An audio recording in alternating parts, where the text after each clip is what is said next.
gorgeous long straight lane to Ballina. Just ticking the kilometres away. I was looking down at my cassette, and I think when I had the single speed incident, and the weeks following that when I was riding it without a derailleur, back and forth through the bike shop,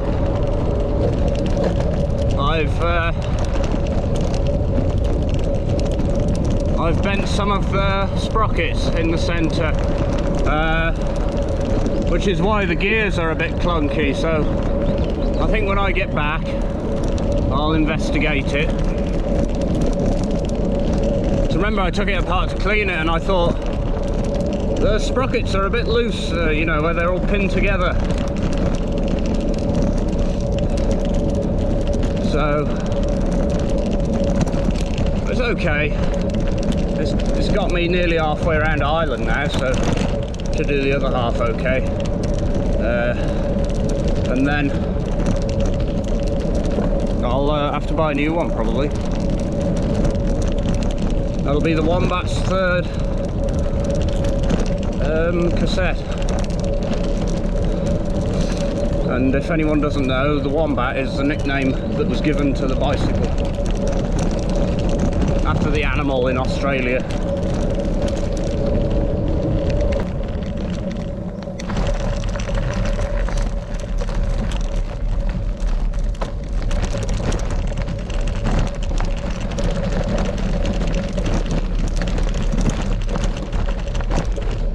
So it's 4 kilometres to Ballina in a quilter forest, no camping allowed.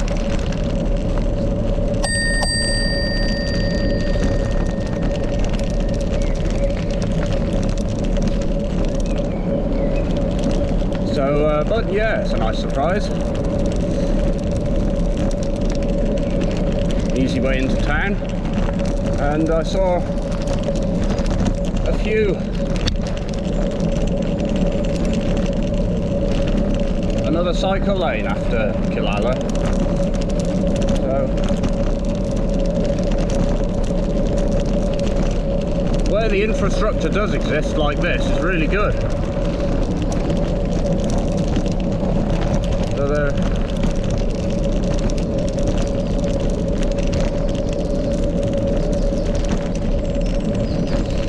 but when it comes to cycling infrastructure, you don't really need much more than this. Just a quiet road that's fairly flat that will get you to your destination.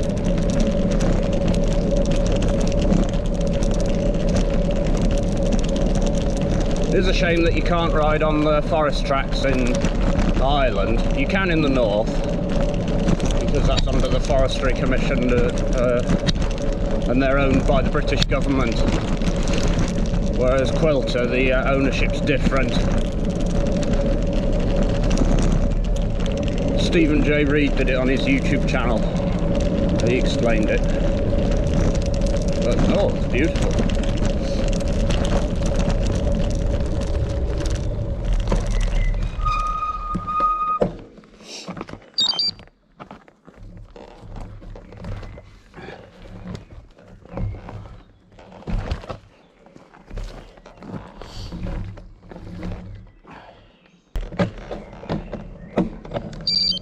So because it's only 2:30, I shall push on past the Ballina campsite to Inishcrone, and that'll be over 50 for the day, which is a good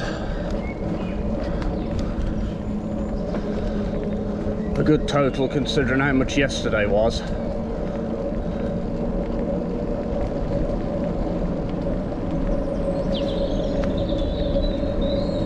Getting Burlish Top vibes here.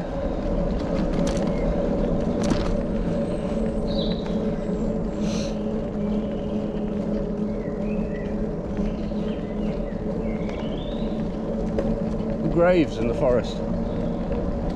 That's like hidden in Starport there. Graveyard there.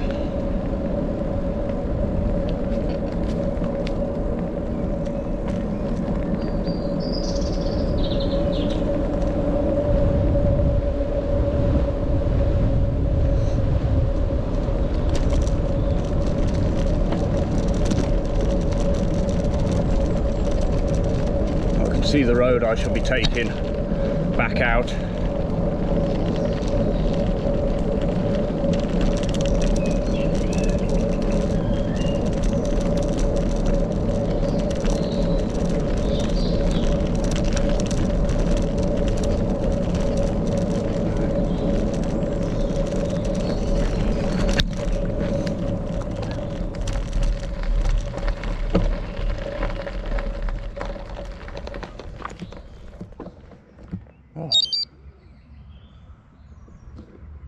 Interesting marina with a shipwreck in it. The ship is the Creteboom, or Creteboom, one of 12 boats manufactured in concrete, ordered by the British Ministry of Shipping, built in Shoreham by Sea and launched in 1919. It was in 1917 when there was a shortage of steel because of the war. In 1937, the vessel entered the waterline, sustained damage, and remained there for 40 years, and then in March 1974 was moved here because it was causing silting of the river. So.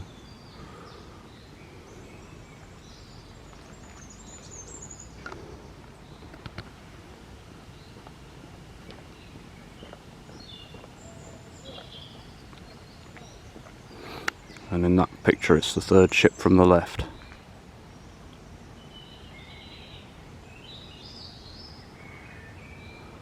And also third from left towing a pontoon. This motorcycle about to overtake has got a New South Wales plate on it. So I wonder if he's actually ridden it from up there.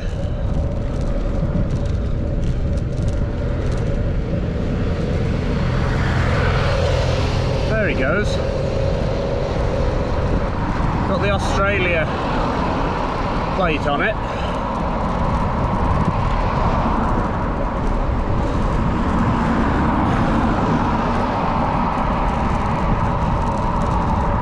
He's going a good way. So the plan is to get to Inishcrone campsite, but I think it'll be early. I think it'll be around 4ish, so earlier than yesterday, but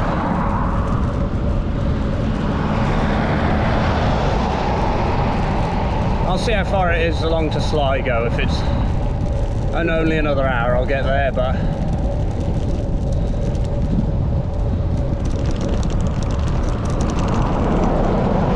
I'm not feeling stiff and my ankle isn't hurting anymore, but the way it was this morning, I was thinking I'd be like 2 hours behind my own schedule. I was thinking I'd still be in Killala, but I've made good time actually. And I can see the Creteboom again. Can't believe that's made of concrete. That's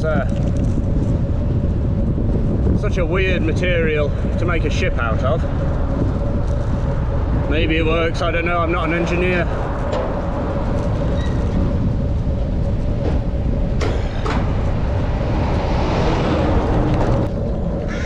A couple of k's outside Inishcrone, and I've just seen a sign, no dumping by order of Sligo County Council. So we've left Mayo now. Another county ticked off. Welcome to Sligo.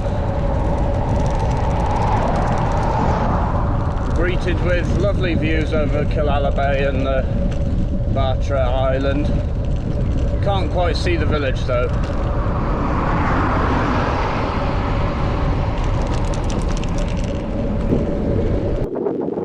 So I just stopped and I thought, is that Moyne Abbey or is that Rosserk Abbey?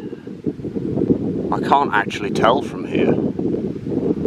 At first I thought, oh, there's a nice view of Moyne Abbey, I'll stop for a sandwich, and then... But I think it's Rosserk Abbey. Because it's further down the estuary, and I did ride past the sign after Moyne Abbey, so we might see Moyne Abbey further on up the road, but it's a nice backdrop for a sandwich. The wind's getting up though. It's 3 in the afternoon now. Just noticed I suddenly felt very peckish, so I thought I'd stop.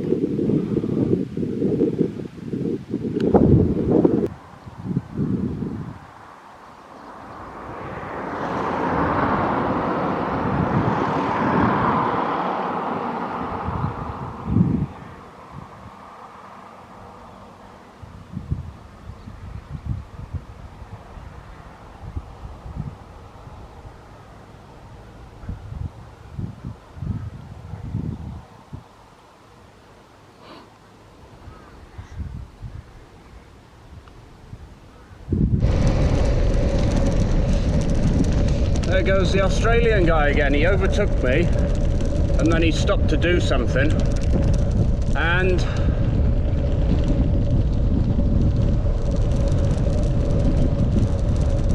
then he's just gone by again.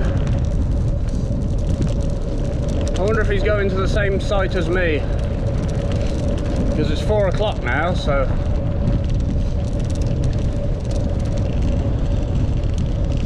pitch up time.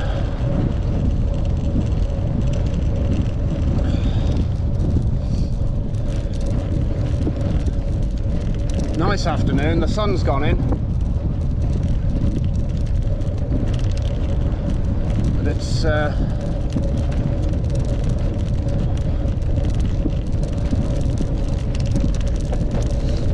not too cold. It's got quite humid actually. I don't know if it's going to rain. It could build up over the next few days.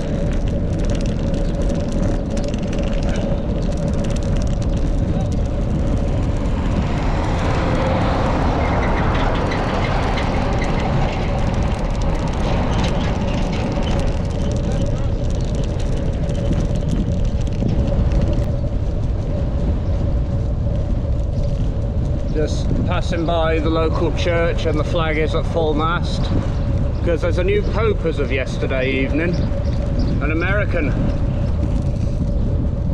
That's the church at Rathley. So apparently he was a bit of a wild card, so he wasn't in like any of the front runners candidates, so we'll see what happens there.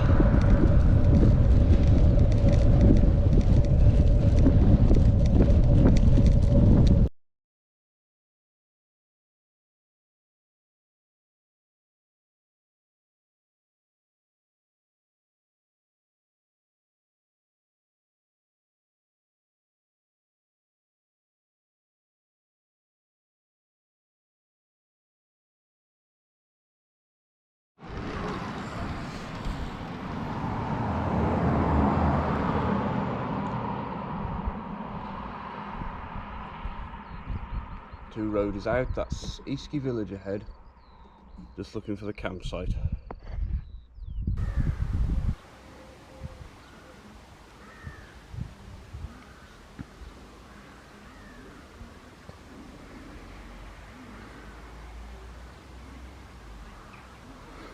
That was a greenfinch singing, but he's just stopped.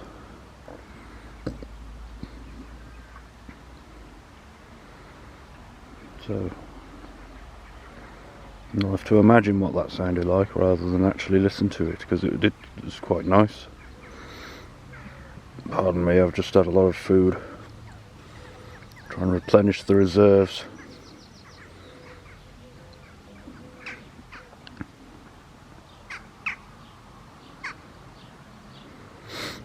And there he's gone. So I'm at Easky in County Sligo.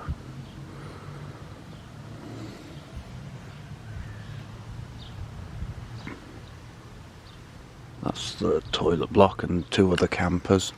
It's a motorhome park primarily, and there's only this grassy patch.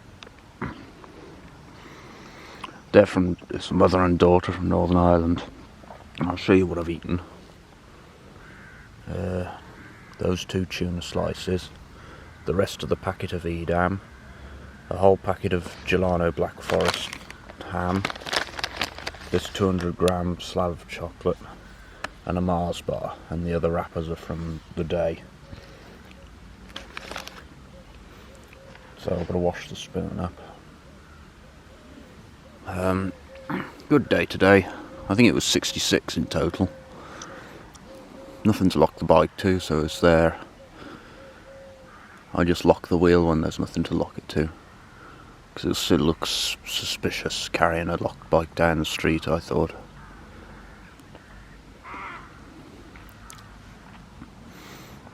And sort of there's a swift nest in that little shed, between the big shed and the hedge. And then the wren sings on here. So,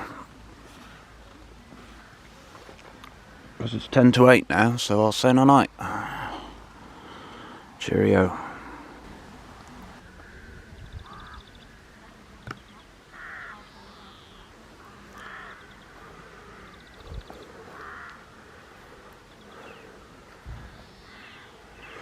That's the greenfinch off again.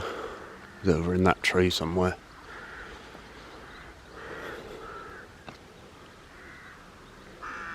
It's 20 past 8. And it's nearly a full moon. And I'm off to bed. So, nighty night.